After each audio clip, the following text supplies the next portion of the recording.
Assalamualaikum warahmatullahi wabarakatuh.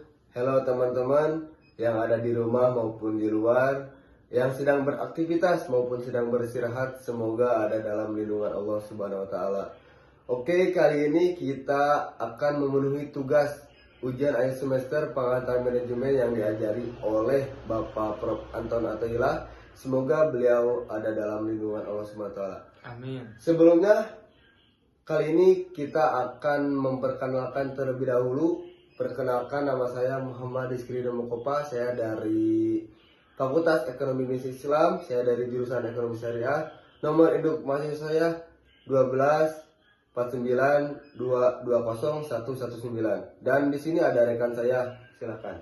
Perkenalkan, nama saya Labib Gani Masruri dari jurusan Ekonomi Syariah, Fakultas Ekonomi dan Bisnis Islam, dengan nomor induk mahasiswa 12492200017. Oke, lanjut saja. Di sini kita akan mempresentasikan, membahas tentang pentingnya sumber daya manusia dalam organisasi, perspektif strategis pada industri berbasis pengetahuan. Oke, kali ini saya akan membaca terlebih dahulu apa sih pentingnya sumber daya manusia dalam organisasi. Oke, lanjut. Di sini ada tujuan dan fokus studi. Oke, di sini ada menjelaskan peran strategis SDM dalam inovasi dan daya saing. Dan poin kedua ada fokus pada praktik seperti struktur datar, budaya organisasi inklusif, dan partisipasi karyawan. Oke, di sini ada kerangka teoritis.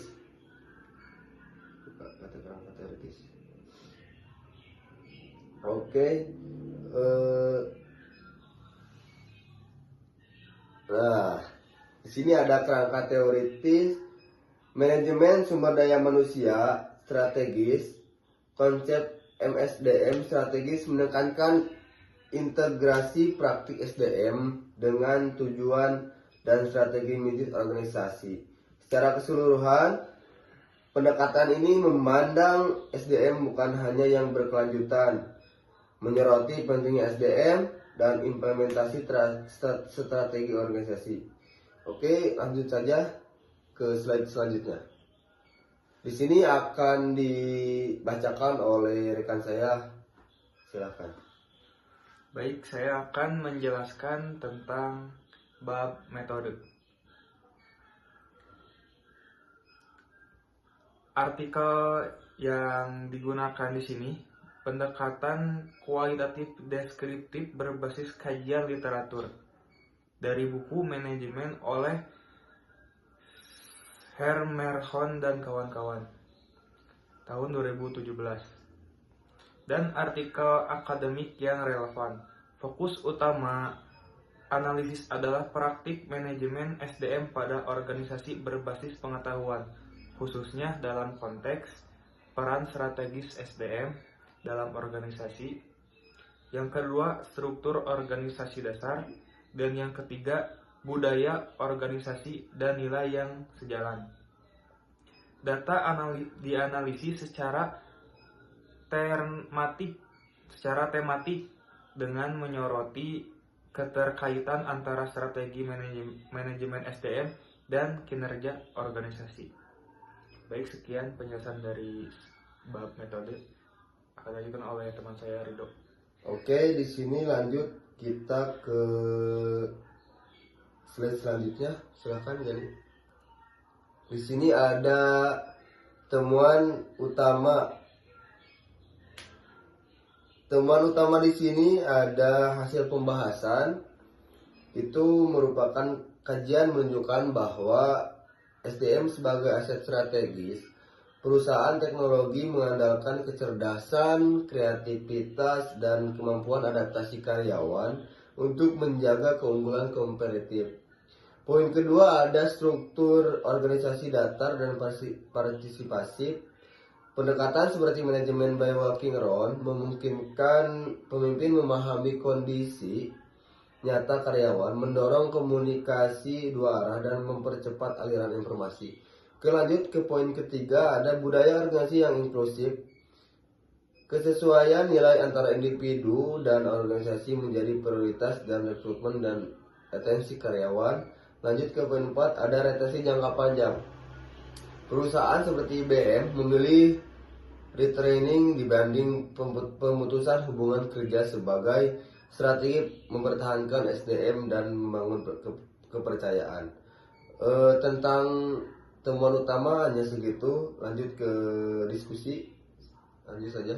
Selanjutnya itu diskusi yang akan disampaikan oleh teman saya, Saudara Gani.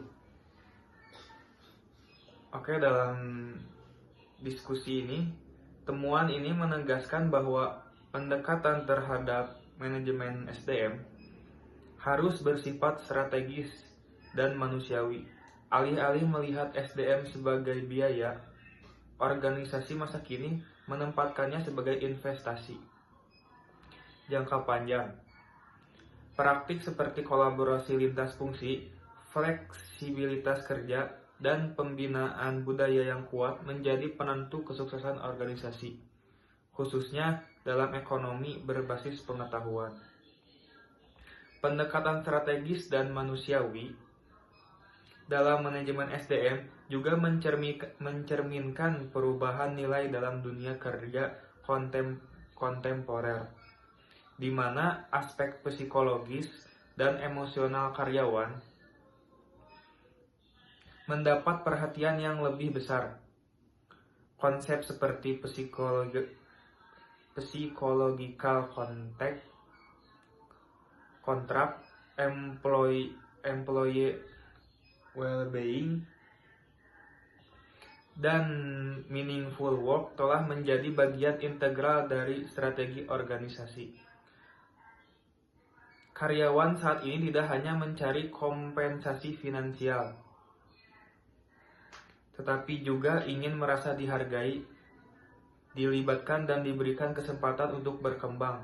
Oleh karena itu, kebijakan SDM yang berorientasi pada pengembangan holistik individu tidak hanya meningkatkan retensi tetapi juga memperkuat identitas organisasi sebagai tempat kerja yang disegani. Sekian dari penjelasan diskusi. Lanjut oleh Ridho. Oke, lanjut saja ke slide selanjutnya, yaitu ada kesimpulan bahwa sumber daya manusia adalah pergerak utama keberhasilan organisasi. Dalam konteks organisasi modern, peran SDM tidak lagi bersifat administratif, melainkan strategis dan transformasional. Pendekatan berbasis budaya, nilai, dan partisipasi karyawan perlu menjadi fokus utama kebijakan dan praktik manajemen SDM. Oke, dalam presentasi kali ini dicukupkan sekian. Kami berdua kurang lebihnya mohon maaf. Assalamualaikum warahmatullahi wabarakatuh. Terima kasih guys. Dadah. Dadah.